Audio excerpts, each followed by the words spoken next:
All right. Good morning, good morning, good morning. It is Wednesday. I appreciate you all for being here. Actually, no, as a matter of fact, today is Are We Getting Wealthy or What Wednesday? And my name is Michael, and the topic today is Nothing Fails Like Success. All right. So today I'm going to be talking about a couple of things, and the main idea, right? Nothing fails like success, right? I want to touch on that for a little. And what I mean by that is, if you want to achieve a level or a result that you never had before, what's it going to take to get there, right? It's going to take some actions that you never taken before.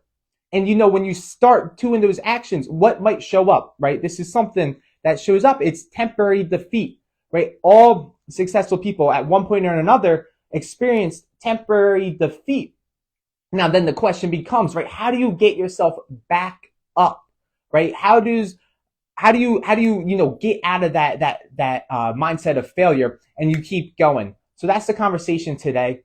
And I'll even start it off like talking about Think and Grow Rich for a second, right? Napoleon Hill, the author of Think and Grow Rich, he interviewed 500 of the world's wealthiest individuals, and each one of them at one point or another, right? They all experienced temporary defeat, and the reason that they were able to make it to the level that they were at, right, why they became the world's 500 of the world's wealthiest individuals, is because they knew how to get themselves back up, right? And you'll notice, right? What are the statistics when people start a business, right? What is the percentage of businesses that actually fail within the first 5 years, right? Isn't it like 80%, right? So what makes the successful businesses keep going? It's because they know how to get back up. Even if they do experience temporary defeat, they know how to get themselves back up.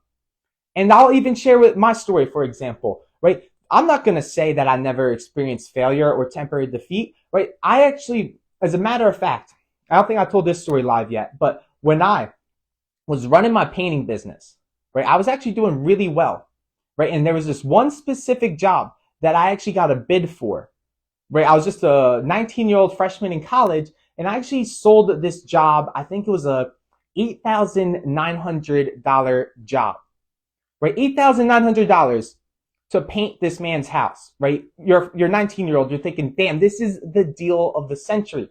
I was so excited for it.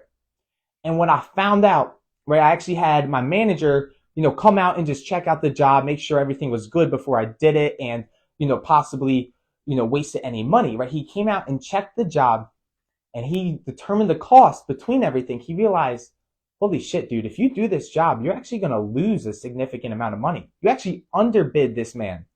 And I'm thinking, damn, what do I do now?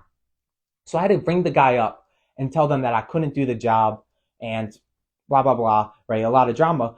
Anyways, what I ended up doing was I lost that whole possible sale of $8,900 on one day, in one moment. And as a result, my business, my painting business, my first business that I thought I was going to really make it with, went under. And so what did I learn from that experience, right? I'll tell you what, it was a low point for me, right? After that moment, like I ended up shutting down that business specifically because, it was just like, didn't really reach that benchmark. What's happening, Kyle? I didn't really reach that benchmark. So I ended up shutting down that business, and I was at a really low point for like 2 weeks.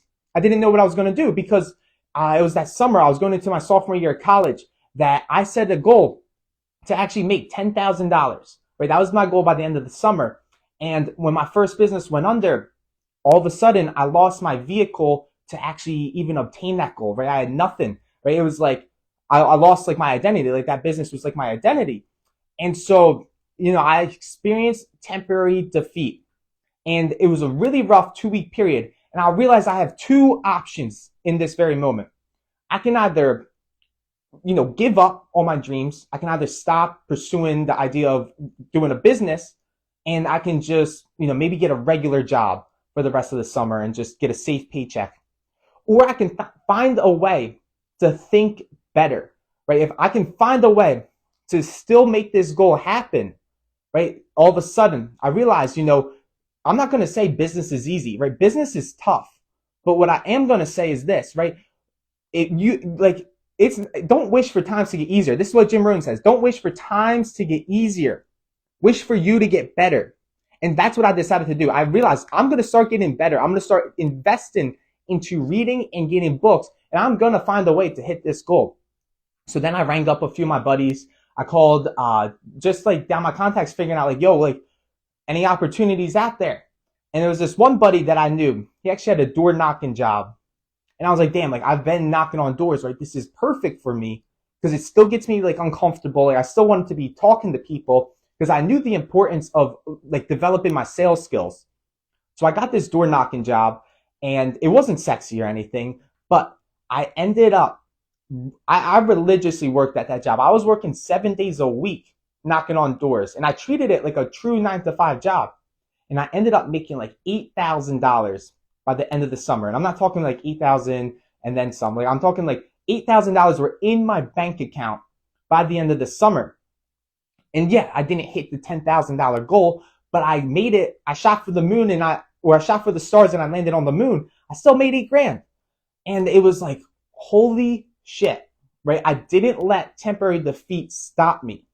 And so, you know, as you start your journey, right, when you decide to step out of your comfort zone, I'm not sure if a lot of you got started yet, but as you start to step out of your comfort zone, understand, right, you're not going to know everything what's to come. And Steve Jobs even said this himself, right? You cannot connect the dots moving forward. You can only connect the dots looking backwards. So yeah, there is going to be some situations where you do stumble, where you do make a fool out of yourself, and you do experience temporary defeat. Now the question is, right, how do you develop this mindset so that no matter what happens to you, no matter what happens for you, you know how to pick yourself back up? And that's actually the next part of this conversation that I'm going to get into, right? What are the tools that you need to turn your life around, right? When you experience winter, and what I mean by that is like everyone's going through a different season. For some people at this very moment in their lives, it is one of the greatest moments ever, right? They're experiencing summer, right? Everything's growing, their business is booming. And for others, they're experiencing winter, right? It is possibly the darkest point of their lives. So now the question is, right, how do you develop your mindset to prepare for winter so that when temporary defeat comes, you know how to pick yourself back up and you don't stay down? So I'm going to talk about a couple of tools that I use that help me, you know, keep my state of mind up and make sure that I keep being persistent. Okay. So I'm going to talk about a couple of things, right? I'm going to talk about the power. Actually, let me just say this first, right? I'll talk first about the power of gratitude, right? Every morning, all right, so let me say this, right? I do have people that keep me accountable. Let's start off with that first, right? I have a mastermind group that keeps me accountable so that every single morning when I wake up at 5 a.m., I let them know what time I got up, and I keep myself accountable as well in this group chat, so that I'm constantly waking up at 5 a.m. and sharpening my mind, right? I'm not going to sleep in, because when I sleep in, I know that I didn't prepare myself for what's to come in the day.